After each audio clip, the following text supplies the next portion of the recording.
Hi viewers, ఎలా ఉన్నారు? మరో ఇంట్రెస్టింగ్ రెసిపీతో మీ ముందుకి వచ్చేసాను. ఈరోజు రెసిపీ చెప్పబోయే ముందు నా వీడియోస్ ఎంతవరకు చేరుతున్నాయి నాకు తెలుసుకోవాలని ఆశగా ఉంది. సో మీరు ఏ ఊళ్ళ నుంచి నా వీడియోస్ చూస్తున్నారో మీ ఊళ్ళ నేమ్స్, అదే మీరు ఉండే ప్లేస్ నేమ్స్ నాకు కామెంట్లో చెప్పేయండి. అయితే ఈరోజు మనం చేయబోయే రెసిపీ బఠానీ క్యాబేజ్ ఫ్రై కర్రీ. చాలా టేస్టీగా, చాలా డెలీషియస్గా ఉండే కర్రీ. చాలా లో ఆయిల్, చాలా తక్కువ ఆయిల్తో ఫ్రై కర్రీ చేసుకోవచ్చు. చాలా హెల్తీ కూడాను. సరే అయితే ప్రాసెస్లోకి వెళ్ళిపోదామా? నేను బఠానీని మార్నింగ్ కర్రీ చేయాలనుకున్నాను కాబట్టి ఓవర్ నైట్ వాటర్లోని బఠానీల్ని నానబెట్టుకున్నాను. డ్రై బఠానీస్ని ఇలా ఓవర్ నైట్ నానబెట్టుకున్న తర్వాత బాగా కడిగి కుక్కర్లోని ఈ బఠానీల్ని ఇందులో వేసేసాను.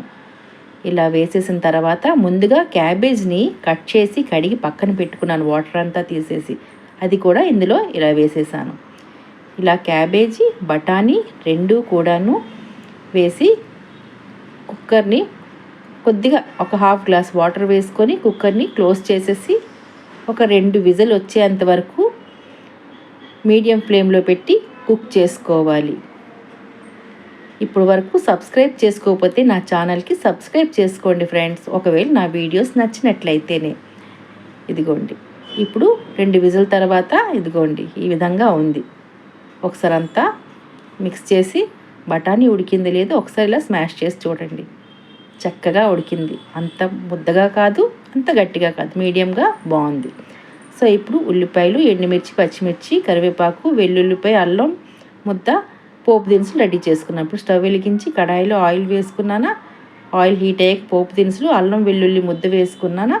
తర్వాత ఈ ఉల్లిపాయ, పచ్చిమిర్చి, ఎండుమిర్చి, కరివేపాకు వేసుకొని బాగా ఫ్రై చేసుకుంటున్నాను. ఇలా బాగా ఉల్లిపాయలు ఫ్రై అవ్వాలి. చూడండి ఎంత తక్కువ ఆయిల్తో ఫ్రై కర్రీ చేస్తున్నాం, ఎంత హెల్తీ కదా. ఇప్పుడు ఉడికించిన బఠానీ క్యాబేజ్ని కూడా ఈ పోపులోని వేసుకున్నాను. తర్వాత కొద్దిగా పసుపు, కారం, టేస్ట్కి సరిపడినంత సాల్ట్, గరం మసాలా వేసేసి ఒకసారి అంతా బాగా కలుపుకోవాలి. ఇలా కంప్లీట్గా కర్రీకి మసాలా అంతా పట్టేలా కలుపుకున్న తర్వాత ఒక్క 5 నిమిషాలు సిమ్లో పెడితే సరి.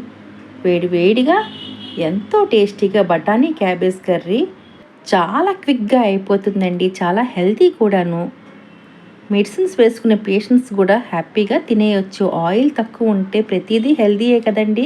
ఇదిగోండి, నేను వేడి అన్నంలోని ఈ బఠానీ క్యాబేజ్ ఫ్రై కర్రీని ఇలా కలుపుకొని, ఇదిగోండి చేయి కాలుతుంది, అన్నం వేడిగా ఉంది కదా, వేడిగా తింటేనే మజాయే వేరు.